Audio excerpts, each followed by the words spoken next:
자, 오늘 저는 봉독해 주신 말씀 야고보서 3장 1절에서 12절 말씀을 가지고 혀를 능히 길들일 사람이 없습니다. 혀를 능히 길들일 사람이 없습니다. 이런 말씀의 제목을 가지고 함께 은혜를 나누겠습니다. 우리가 오늘 함께 보고 있는 이 야고보서는요, 행함이 있는 믿음을 주제로 그리스도인들이 이 땅 가운데 살아갈 때에 행함으로 입증되어야 할 믿음의 문제들을 다루고 있습니다. 그중 오늘 우리가 함께 읽은 이 본문은요, 혀의 바른 생활, 즉 언어 생활에 대한 말씀을 다루고 있는데요, 본문의 내용들을 우리가 간략하게 좀 정리한다라면 이런 거죠. 1절과 2절은 함부로 선생되지 말라라고 이야기하는 거예요. 이는 말을 많이 하는 것에 대해서 경계하면서 말에 대해서 좀 절제할 수 있어야 된다, 그것이 좋다라고 이야기하는 거죠. 그리고 3절에서 5절 말씀은 이 혀가 가지는 특징, 즉 이 혀가 가지는 파급력, 이 위력에 대해서 이야기하고요, 또 6절에서 8절 말씀은 혀를 제어하지 못할 때에 나타나는 이러한 심각한 결과에 대해서 이야기하고, 그리고 마지막으로 9절에서 12절까지는 혀를 악의 도구로 사용하는 것에 대해서 모순성에 대해서 이야기를 하면서 혀를 올바르게 사용하라, 그것을 권면하는 내용들이 나타나 있습니다. 이처럼 오늘 본문이 우리에게 말하는 것은 무엇이냐? 우리의 언어 생활은 그냥 말하는 것 그 자체로 끝나는 것이 아니라 그 안에는 우리 안의 영성, 우리의 그 영성이 그대로 반영되어져 있고, 또 이런 언어 생활을 통해서 우리가 가진 이 믿음이 입증된다라는 것을 이야기하고 있다라는 것입니다. 여러분, 우리가 실제적인 예를 들어본다라면 이런 거죠. 가나안 정복을 앞둔 이 출애굽한 이스라엘 백성들에게서 찾아볼 수 있을 것 같은데요, 출애굽한 이스라엘 백성들, 가나안을 정복하기에 앞서서 하나님이 명령하신 대로 각 지파에서 대표 한 명씩을 선출하게 되어집니다.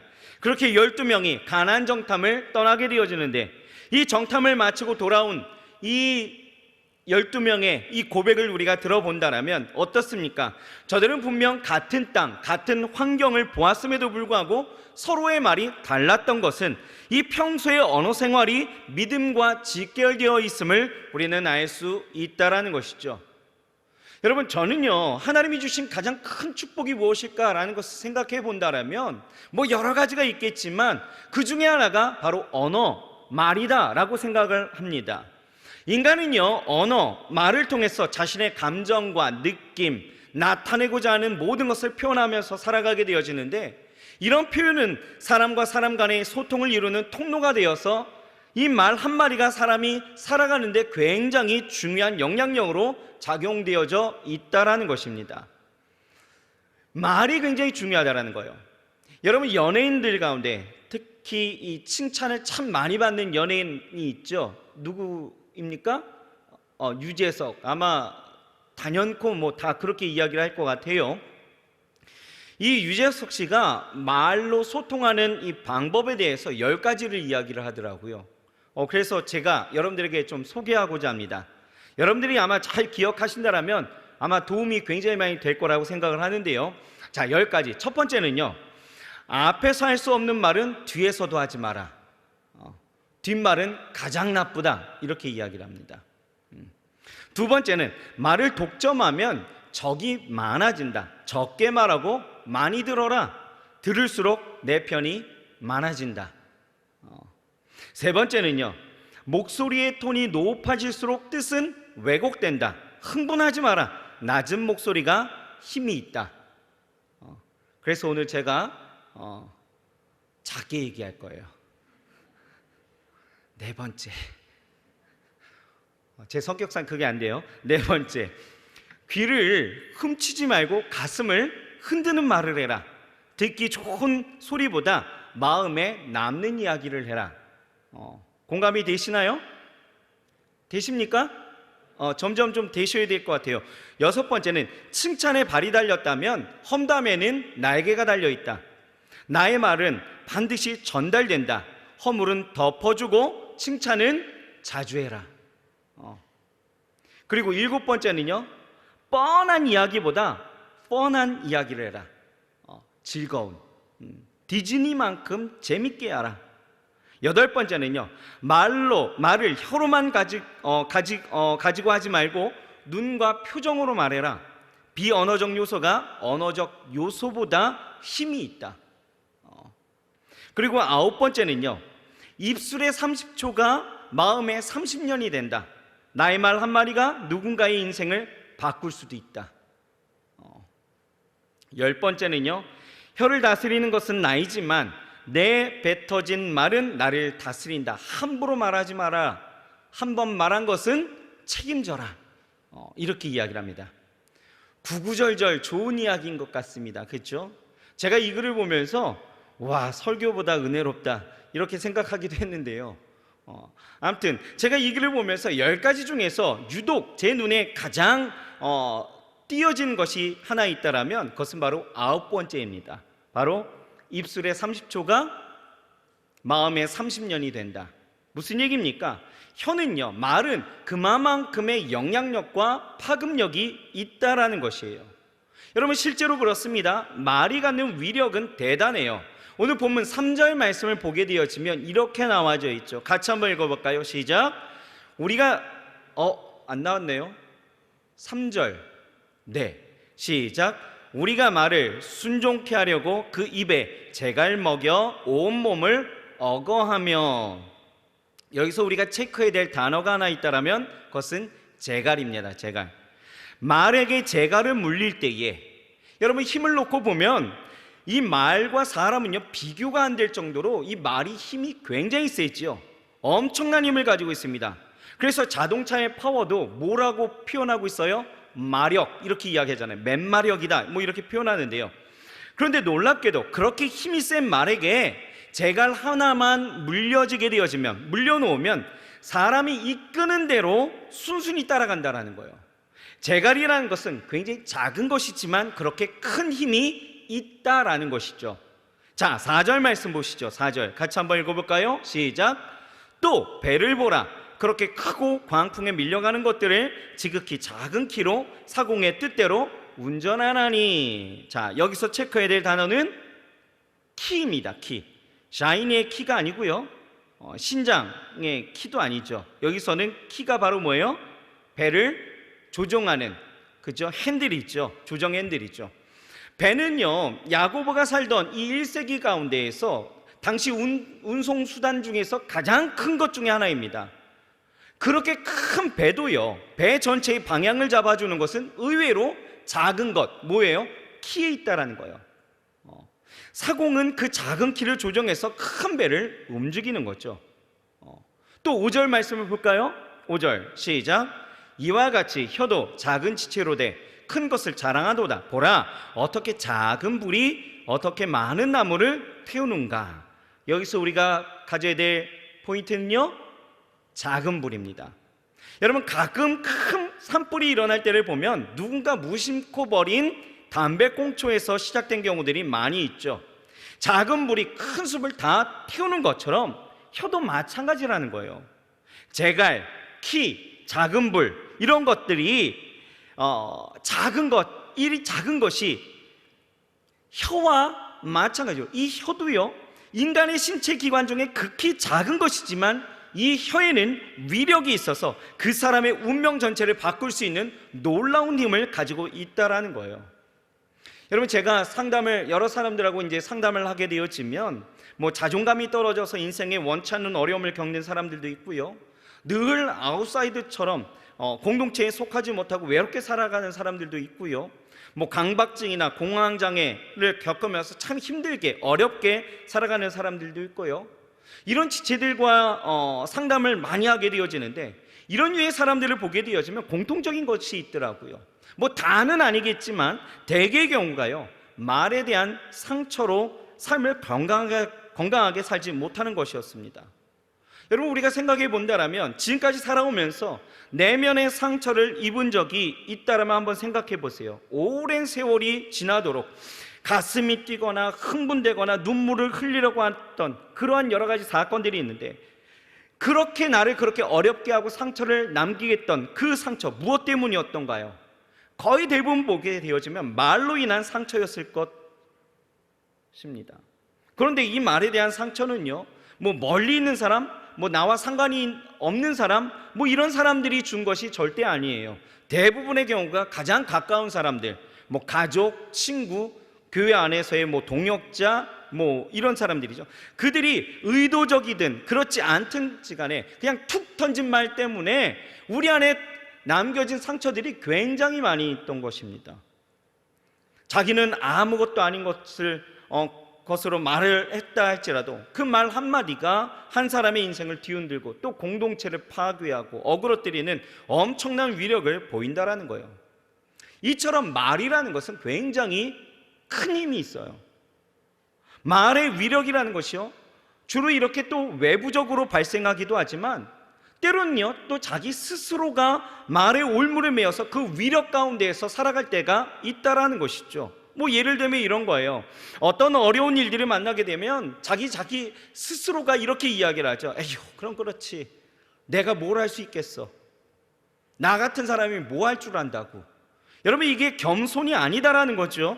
이런 말은요, 나를 창조하시고 나에게 능력 주시고 행하게 하시는 하나님에 대한 이건 불신이고 의심이다라는 거예요. 왜 그렇습니까? 하나님은요 결코 나를 만드실 때 그렇게 만들지 않았다라는 거예요. 그렇게 주눅들게, 그렇게 어그러뜨리게, 그렇게 아무것도 하지 못하게끔 나를 그렇게 만들지 않으셨다라는 거죠. 얼마든지 주 안에서 모든 것이 가능하도록 나를 창조하셨다라는 거예요. 믿으십니까? 그러니까 이 사도 바울도요 빌립보서 4장 13절에 보면 이렇게 이야기해요. 내게 능력 주신 자 안에서 내가 모든 것을 할 수 있느니라. 어떻게 해요? 내게 능력 주신 자 안에서 내가 모든 것을 할 수 있느니라. 할 수 있다라고 말씀하시는 거예요. 여러분, 이 말이 우리의 고백이 되어야 할 줄 믿습니다. 그런데요, 지금까지 보았던 것처럼 이 말의 위력이 꼭 부정적인 것으로만 영향을 미치는 것은 아니더라고요. 반대의 부분도 분명 존재하는 것입니다. 예를 들면 사무엘상 25장을 보게 되어지면 아비가일이라는 여인이 나오는데 성경은요 이 여인을 어떻게 소개하냐면 총명하고 용모가 아름답다라고 이야기해요. 안타까운 것은요, 이 여인에게 있어서 좋은 남편이 있었으면 정말 나이스한 일이죠. 그런데 성경은요 이 여인에게 있어요 이 남편에 대해서 소개할 때 어떻게 소개하냐면 이름이 나발이래요. 나발이란 이름의 뜻은 어리석다, 이런 뜻이거든요. 어리석은 남자하고 사는 거예요. 근데 이 남자에 대해서 어떻게 표현하느냐, 완고하고 행사가 악한 사람, 탐욕스러운 사람이라 이렇게 이야기를 합니다. 얼마나 불행할까, 그렇죠? 용모가 아름답고 총명한 여인이 어리석고 완악하고 탐욕스러운 사람하고 지금 살고 있으니 얼마나 그 마음이 어려웠을까. 그런데요, 하루는 다윗이요 사울을 피해 다니던 시절이었습니다. 다윗이 자기와 함께 했던 사람들을 위해서 이제 양식이 부족하니 이 나발에게 가고 양식을 구하게 되어집니다. 그래서 소년들을 보내게 되어지죠. 그런데 이 소년을 맞닥뜨린 이 나발이 하는 말이 뭐라고 이야기하냐면 다윗이 누구냐라고 이야기하면서 단번에 거절하는 거예요. 이게 이상한 일이 되어지는 것이 왜냐하면 일전에 다윗이요 갈멜이라는 곳에서 나발의 이 목동들을 지켜주었고 저들을 보호해 주었던 일들이 있었어요. 그래서 이 나발의 목동들이 갖고 있었던 그 양들이 하나도 해하지 아니하고 그대로 돌려보냈던 일들이 있었거든요. 그런 일들이 있었음에도 불구하고 그 일들에 대해서 이야기해 주었음에도 불구하고 나발은 뭐라고 이야기했냐? 다윗이 누구냐라고 이야기하는 거예요. 아나무인이 있죠. 내가 왜 모르는 사람에게 내 음식을 제공하냐, 이렇게 이야기하는 것입니다. 그렇게 거절하죠. 이 나발이 이러한 어리석은 말 한마디 때문에 다윗은요 격동합니다. 진노하게 되어져서 전장을 곧바로 꾸리게 되어져요. 그리고 나발을 죽이러 가게 되어지죠. 이 소식을 들었던 이 아비가일이요 단숨에 지혜로운 행동을 하게 되어지고 이 어리석은 남편을 대신해서 다윗에게 나아가서 그에게 이야기하는 거예요. 정말 선하고 지혜로운 말로 그를 달래게 되어지죠. 그랬더니 그 말 한마디가 온 집안을 구하게 되어졌다라는 것입니다. 여러분, 그렇습니다. 말 한마디가 생명을 살리는 일을 갖게 한다라는 것이죠. 여러분, 십자가 위에 있었던 이 두 죄인들을 한번 보세요. 한 사람은 어떻습니까? 여전히 달리신 예수님을 저주하고 모욕하지요. 하지만 한편 강도는 어땠습니까? 이렇게 이야기합니다. 예수여, 당신이 당신의 나라에 임하실 때에 나를 기억하소서. 여러분, 이 선한 말 한마디가 자신에게 쌓여 있었던 모든 죄를 다 벗겨냈습니다. 저주의 인생을 축복의 인생으로 그 운명을 완전히 바꾼 일대 사건이 되어졌다는 것이에요. 이렇듯 인생의 역전 드라마는 어디에서 시작되어지느냐? 바로 우리가 하는 이 말 한마디다라는 거예요. 그러므로 우리는 이 말을 어떻게 해요? 잘 사용해야 된다는 거예요. 그냥 내뱉어진다고 그냥 막 하는 것이 말이 아니다라는 것이죠.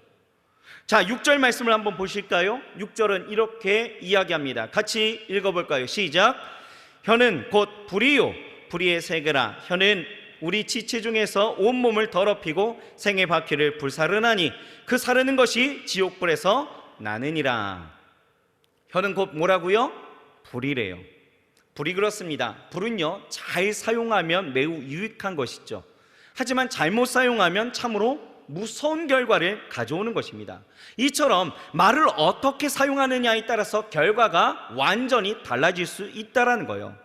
그렇다면 여러분, 불과 이 말의 가장 비슷한 점은 무엇일까? 공통점 무엇일까요? 세 자로 이야기할 수 있습니다. 뭐예요? 번진다예요. 번지는 거죠. 불이 무서운 이유는요, 번지는 데 있습니다. 사실 무섭죠. 불은요, 아무리 작게 시작된다 할지라도 조금만 시간이 지나게 되어지면 주위로 마구 번지게 되어져서 나중에는요, 걷잡을 수가 없게 되어지는 거예요. 얼마 전 지금 물난리가 일어났었죠. 이 물난리가 일어나기 전에 우리나라 동해안에 불난리가 난 적이 있었습니다.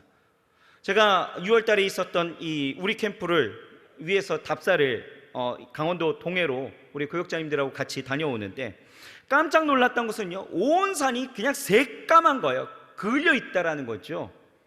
나무가 없는 민둥산을 보게 되어졌습니다.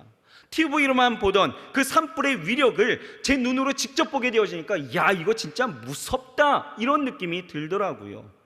여러분, 말도 이와 같습니다. 말도 가연성이 있어요. 사람들의 입을 거치게 되어지면 나중에는요, 걷잡을 수 없는 지경에 이르게 되어지고, 그렇게 인격이 짓밟혀지고 더럽혀지고 때로는 인생 자체가 잿더미가 되어지는 일들이 분명 있다라는 거예요. 그래서 야고보는 오늘 뭐라고 이야기하느냐? 그 사르는 것이 지옥불과 같다, 지옥불에서 난다라고 이야기하고 있는 것입니다.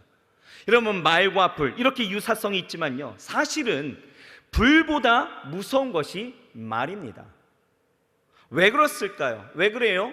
불은요, 잘못 다루면 재산상의 어떤 피해가 일어나고 손해가 있고 육적인 어떤 피해가 있겠죠.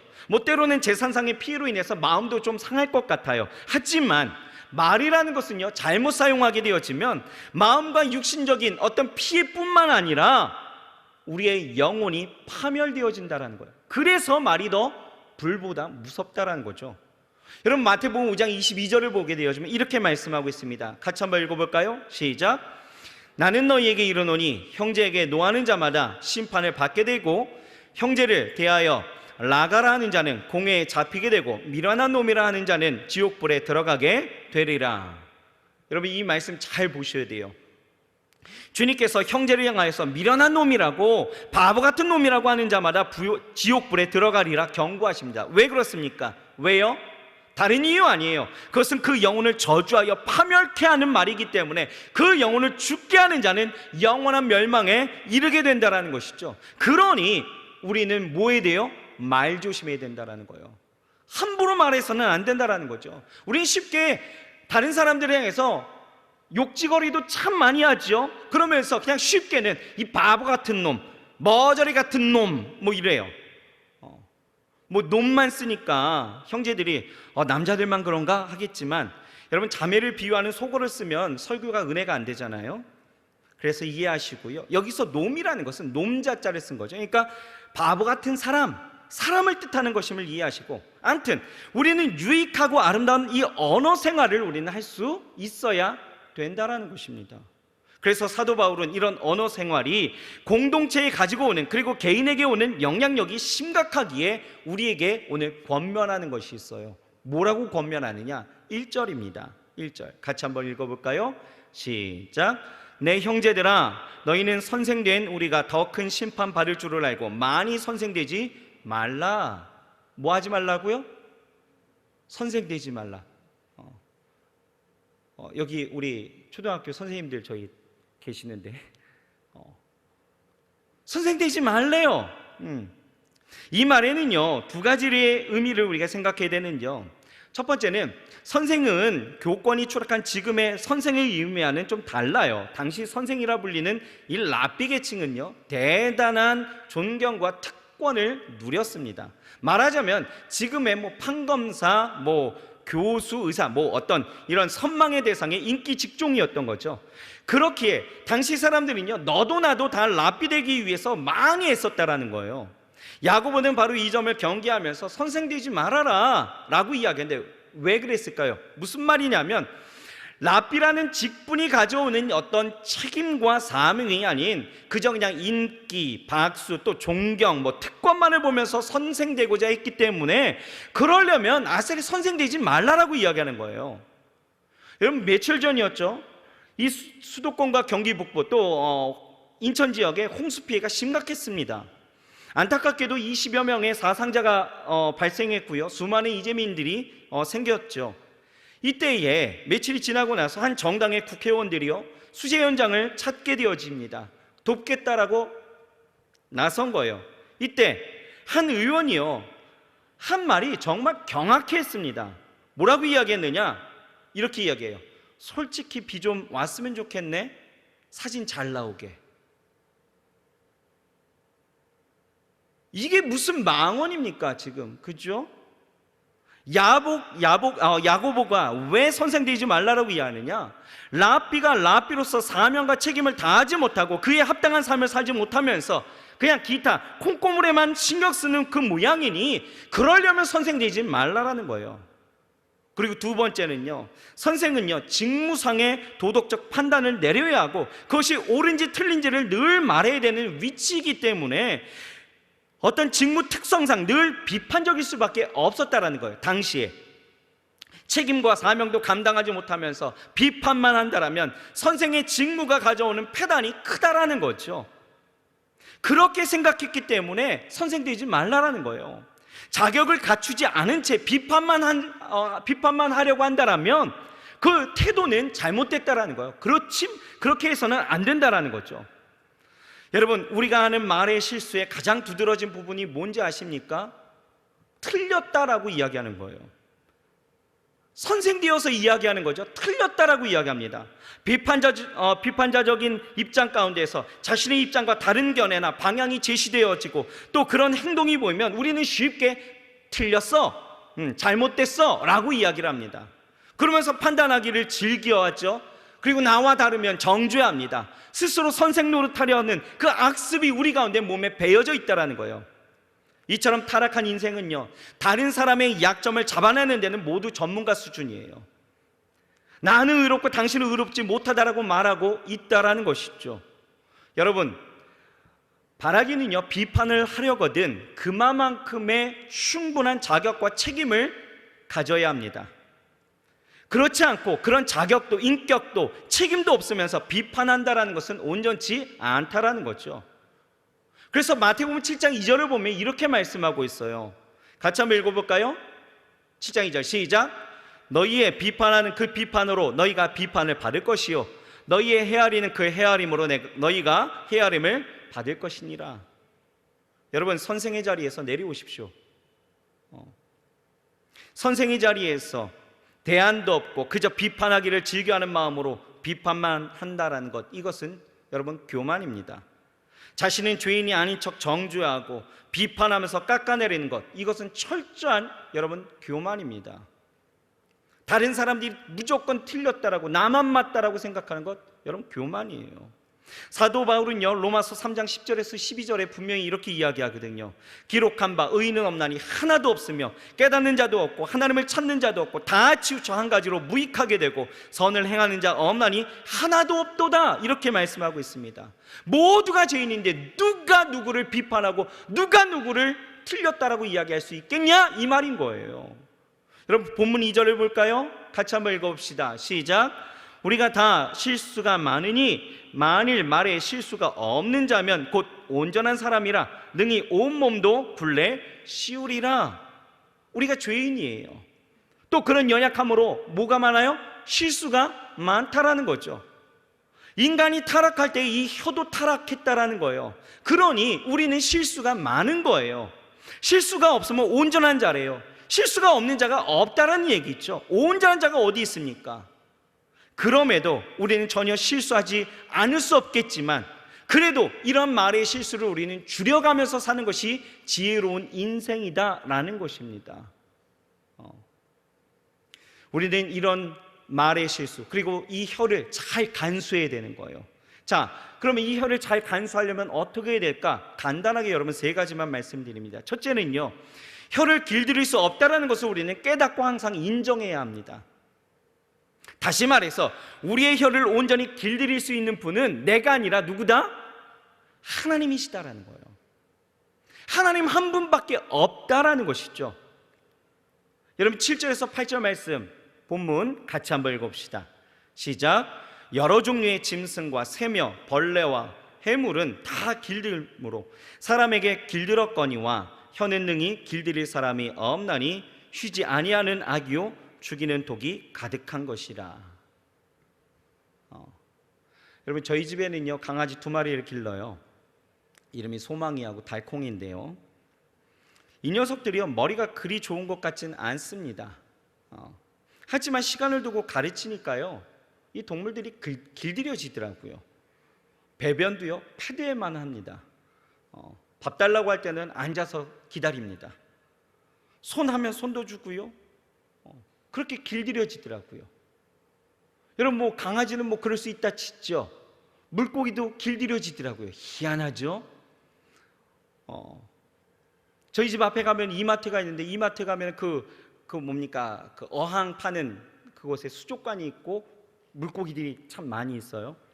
가면요 재밌는 것이 어떤 물고기 밥을 주지 않아도 손만 이렇게 내밀어도 어떻게 해요? 물고기들이 다 몰리는 거예요.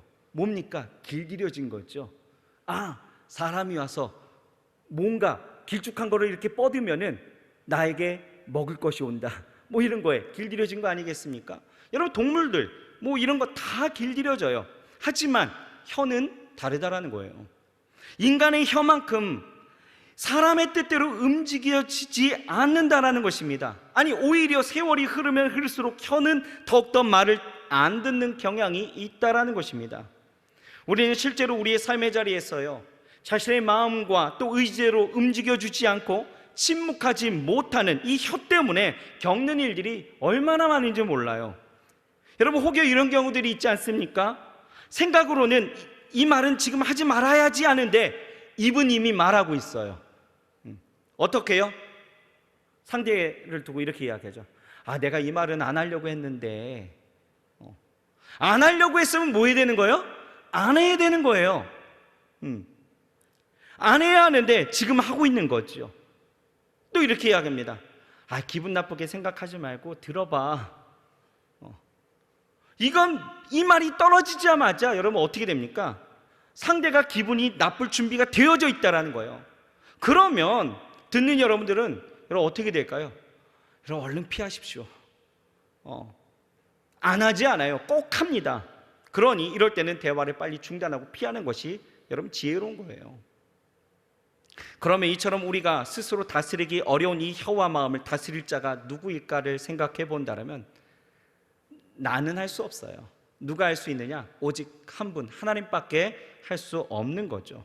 그분은요 우리의 혀와 마음을 창조하셨기 때문에 오직 그분에게만 우리의 혀를 올바로 다스릴 힘과 권능이 있다라는 것을 우리는 인정해야 된다는 것입니다. 그래서 예레미야서 1장 9절에 봐도요, 이렇게 고백합니다. 여호와께서 그 손을 내밀어 내 입에 대시며 내게 이르시되 보라, 내가 내 말을 내 입에 두었노라. 내 말을 어디에 두었다고요? 나의 입에 두신다라는 거예요. 그러니 우리는 어떻게 기도해야 됩니까? 하나님, 오늘 내가 말할 때에 내 말이 아니라 하나님이 내게 주신 말을 통하여 내가 지혜롭고 선하게 내가 사용하도록 주여 내 입술을 주께서 주장하여 주시옵소서. 이것이 우리의 기도가 되어야 할 줄 믿습니다. 시편 141편 3절을 봐도 이렇게 말씀하고 있어요. 여호와여, 내 입 앞에 파수꾼을 세우시고 내 입술의 문을 지키소서. 내 입에 말하는 것과 내 입을 제어하는 것 누가 하실 수 있다고요? 하나님이 하신다는 거. 하나님이 내 입술 가운데 파수꾼을 두셔서 내 입에 말하는 것을 제어할 수 있게끔 하신다라는 것입니다. 여러분, 하나님이 주신 말을 해야 합니다. 아멘. 하나님이 주신 말을 해야 돼요. 그렇지 않을 때는 내 입에 파수꾼을 세우셔서 절제하고 제어하도록 간구해야 한다라는 거예요. 그러면 이렇게 이야기하죠. 아이 목사님, 이러면 누가 말을 하겠습니까? 세상 조용해질 것 같은데요? 여러분, 괜찮습니다. 세상 조용한 것이 낫지요.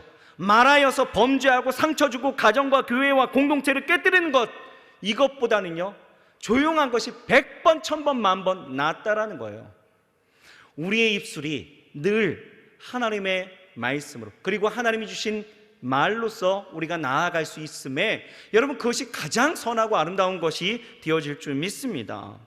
여러분, 우리가 진정으로 하나님의 주권을 인정하면요, 우리의 혀와 마음도 하나님의 손길에 전적으로 좀 맡길 수 있어야 된다라는 거예요. 아무렇게나 비판하지 마세요. 아무렇게나 정죄하지 마세요. 남 탓하지 마세요. 제 탓도 하지 마십시오. 자신의 삶 가운데 그 삶을 저주하면서 퍼붓지 마세요. 욕하고 미련하게 그렇게 자신의 입술을 사용하지 마시기 바랍니다. 오늘 이사야는요, 우리에게 이야기하는 것이 하나님의 그 거룩한 제단 숯불에 의해서 내 입을 정결케 되어주고 거룩한 하나님의 은혜가 있기를 간구하면서 소망했던 것처럼, 하나님, 내 입술을 주께서 그 제단의 숯불을 통하여서 내 입을 지져주시고 내 입술을 정결케 하여 주옵소서. 우리가 고백하면서 나아가게 되어질 때, 우리가 남에게 어떤 내 입술을 통하여서 또 나에게 그런 내 입술을 통하여서 상처 주고 그것으로 아파하고 힘겨워하고 내 인생이 어그러지고 녹아지고 내 인생이 엎어지는 일들은 결코 우리 가운데 있어서는 안 될 줄 믿습니다. 두 번째는요, 여러분, 혀를 잘 다루기 위해서는 인격이 바뀌어야 된다라는 거예요. 여러분, 서점에 가면요, 말그릇이라는 책이 하나 있습니다. 베스트셀러였는데요, 이 말그릇이라는 것이 뭐냐 하면 사람마다 각각 말을 담는 그릇이 있다라는 거예요. 저도 있고 여러분들도 있습니다. 그런데 사람마다 그릇이요, 얕고 좁은 그릇이 있고 깊고 큰 그릇이 있다라고 합니다. 그래서 저자가 이야기하는 것이 뭐냐면, 대화를 하다가 하고 싶은 대로 그냥 기분과 감정에 따라서 말이 그냥 툭툭툭툭 튀어나오는 이유가 왜 그러느냐, 그 사람의 말그릇이 얕고 작아서 그렇다라는 거예요. 말그릇이 크고 깊은 사람은요, 상대방이 좀 기분 나쁜 이야기를 해도 야, 이거 한마디 해줘야겠는데 하면서 올라오는데 시간이 걸린다라는 거예요. 왜요? 말그릇이 깊어가지고. 그래서 이 책이 이런 이야기를 가지고 주장하는 것이 말은 인격이다라는 것이죠. 거꾸로 말하면 인격은 말에서 비롯된다라는 거예요. 여러분, 한자의 그 품자를 혹시 아십니까? 품자 한번 띄워주시죠. 예, 이게 품자예요. 품자는 입구자가 3개로 겹쳐져 있는 모습이 있죠. 그래서 성품, 인품, 품격 할 때는 이 품자를 쓰게 되어지는데, 성품이나 인품이나 품격 어디서 비롯되어진다고요? 입에서, 말에서 비롯되어진다는 것이죠. 그러니 혀를 다루기 위해서는 뭐가 바뀌어야 된다? 인격이 바뀌어야 된다는 것입니다. 9절에서 10절 말씀을 우리가 같이 한번 보실까요? 자, 같이 한번 한 목소리로 한번 읽어봅시다. 시작. 이것으로 우리가 주 아버지를 찬송하고 또 이것으로 하나님의 형상대로 지음을 받은 사람을 저주하나니 한 입으로 찬송과 저주가 나는도다. 내 형제들아, 이것이 마땅치 아니하니라. 여러분, 왜 한 입에서 두 가지의 소리가 나오나요? 이것을 우리는 뭐라고 이야기했었습니까? 지금까지 위선이라고 말하게 되어지죠. 왜 위선이 나타나느냐? 바로 인격에 대한 문제라는 거예요. 야고보는 이것이 마땅치 않다라고 이야기하고 있죠. 하나님의 형상대로 지음받은 사람의 그 입 가운데에서 저주의 소리가 나고 한 입에서 찬송의 소리가 나온다라면 이건 명백한 위선이고 이것은 인격에 대한 문제이다라는 것입니다. 그러니 우리의 말이 바뀌려면 무엇보다도 우리의 인격이 변화되어져야 한다라는 거예요. 정말 그렇습니다. 상대방이 어떤 인격을 갖추었는지를 알려면 여러분, 우리는 그 사람하고 대화를 해보면 아는 거예요. 어떤 말을 하면서 살고 있는지를 보면은 분명히 알 수 있는 것이죠. 여러분, 요즘 자신이 어떤 말을 하면서 살고 있는지를 한번 생각해 보십시오. 입만 열면 불평한다든지 원망하게 되어지면 그것은 내가 감사할 줄 모르는 인격을 가졌다는 증거예요. 다른 사람을 비판하면서 살고 있다라면 교만한 인격을 가졌다는 증거이죠. 여러분, 누군가 다른 사람을 비난하는 말을 들을 때에 비난하는 사람과 비난받는 사람 중에서 누가 더 믿을 만한 사람인지를 봅시다. 비난한 사람이 평소에 신뢰하는 사람이라면 그 말에 무게를 더 두지만, 비난받는 사람이 평소에 신뢰할 만한 사람이면 그 비난을 무시하게 되어집니다. 그렇죠? 사람은 대개 자신과 다른 사람에 대해서 거부감을 느껴요. 그래서 저는 평소에 별로 존경할 만한 그 삶을 살지 못한 사람이 다른 사람을 비난하면 그 비난당하는 사람이 오히려 존경받을 만한 사람이라고 생각하게 되어지기도 합니다. 왜요? 말은 인격의 표현이기 때문에 인격을 바꾸지 않고 말만 바꾸는 것은 소용이 없다라는 것이죠. 어떻게 인격을 바꿀 수 있을까? 그렇다면 그것은 바로 예수님께서 내 안에, 우리 안에 내주하시는 거예요. 많은 크리스천들이요, 예수님을 구주로 영접했지만, 난 영접했습니다라고 고백하지만 여전히 자기가 자기의 삶의 주인입니다. 그러나 예수님을 주인으로 모시고 사는 사람, 자기는 그분의 종으로 살아야 하기 때문에 그 종된 사람은요, 그 언어가, 그 인격이 변하게 되어져 있다는 거예요. 속사람이 변하지 않고 노력에 의해서 사실은 어느 정도 화를 자제할 수도 있고요, 억지로 참을 수도 있겠죠. 그 말의 표현을 조심할 수도 있어요. 하지만 그것이 완전하지도 않다라는 거예요. 그 완전한 우리의 입술의 표현이 되어지려면, 우리의 인격의 변화가 일어나려면 무엇보다도 예수 그리스도, 내 안에 내 주 되신 성령께서 우리 안에 내주하시게 되어지면 우리가 맺는 성품이 하나 있다라는 거예요. 그 성품이 바로 무엇이냐? 온유다라는 거죠. 온유한 성품이 내 안에 열리게 되어지면 우리의 말이 바뀌게 되어지는 것입니다. 하루 저희 딸이 좀 속상하게 하는 거예요. 굉장히 속상하게 했습니다. 그래서 마음이 굉장히 어려워갖고 이 아이에게 내가 어떻게 말을 해야 될까 했고 한번 막 냈던 적이 있었는데 아이가 막 울더라고요. 왜? 그렇게 믿었던 아빠가 자기한테 이렇게 섭섭한 말을 했다, 이런 거 아니겠어요? 막 울더라고요. 그래서 제가 또 딸이 우니까 이게 어떻게 해야 될지를 모르겠더라고요.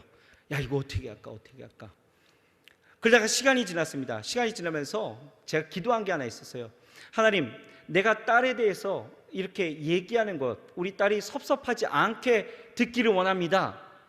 우리 딸의 귀가 변하기 원합니다. 이렇게 기도했는데 하나님은 저에게 말씀하시는 것이, 야, 말하는 것은 니인데 왜 듣는 애가 변화되어야 되니? 라고 말씀하시는 것 같아요.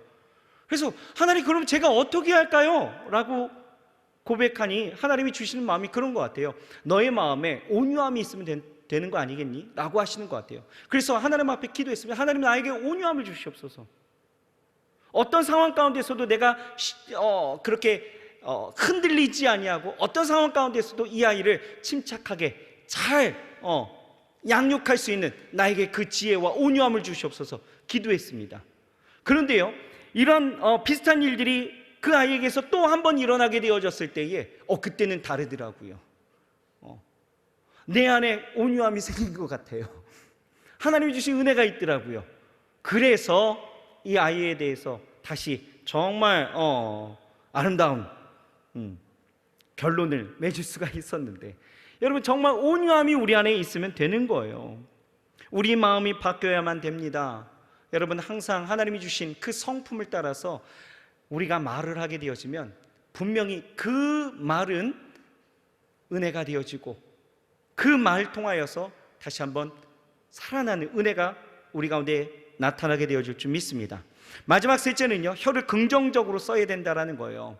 오늘 마지막 우리 성경 구절 읽으면 이 간단한 내용을 설명하고 마칠 수 있을 것 같아요. 자, 11절 12절 말씀 같이 한번 읽어볼까요? 시작. 샘이 한 구멍으로 어찌 단물과 쓴물을 내겠느뇨? 내 형제들아, 어찌 무화과 나무가 감람 열매를, 포도나무가 무화과를 맺겠느뇨? 이와 같이 짠물이 단물을 내지 못하느니라. 여러분, 우리의 입술은 긍정적이 되어야 합니다. 그리고 우리의 입술을 통하여서 하나님이 우리의 삶을 여신다라는 것을 우리는 분명히 알아야 합니다. 특별히 샘이라는 것은요, 그런 거죠. 여기서 샘이 한 구멍으로 어찌 단물과 쓴물을 내겠느뇨 라고 이야기하는데, 이 샘이라는 것이 무엇입니까? 샘은요, 생명의 근원입니다. 그렇죠? 생명을 주는 기쁨이에요. 샘에서 나는 물이 생명의 기운으로 닿는 곳마다 살아나는 역사가 일어나게 되어지잖아요. 그렇듯 우리의 입에서 나오는 말이 생명을 주는 말, 생명을 주는 말, 그 말이 살리는 말, 생명의 기운이 넘치는 말이 되어져서 우리의 말이 닿는 곳마다 생명의 기운이 넘쳐야 될 줄 믿습니다. 여러분의 직장 가운데에서, 가정에서, 또 학교에서 여러분 이 살리는 말, 이 긍정의 말을 통하여서 여러분 살아난, 내 말을 통하여서 살아나는 일들이 있기를 주의 이름으로 축복합니다. 그러니 여러분 옆 사람이 힘겨워할 때 뭐 그런 것 같다, 힘들어해 이러지 마시고요. 많이 힘들지? 괜찮아. 뭐 좀 여러분 살리는 말, 우리의 샘에, 우리의 입술의 샘에서 여러분 단물이 좀 나가야 되지 않을까요? 내 입술에 이 언어 생활이 어떠한지를 좀 다시 한번 돌아볼 수 있었던 그런 시간이 되어졌었으면 좋겠습니다. 여러분, 정리한다라면 우리의 입술을 통하여서 우리의 말이라는 것은 굉장한 영향력과 파급력이 있기 때문에 아무렇게나 그냥 되는 대로 나와서는 절대 안 된다라는 거예요. 여러분, 항상 하나님 안에서 긍정적이고 창조적이고 생명이 넘치는, 그리고 우리의 입술을 통하여서 정말 하나님의 은혜로 넘쳐나는 그러한 우리의 입술, 우리의 언어 생활, 우리의 말이 되어야 할 줄 믿습니다. 항상 감사의 말을 많이 하세요. 기쁨의 말을 많이 하십시오. 아름다움의 그 말을 많이 하세요.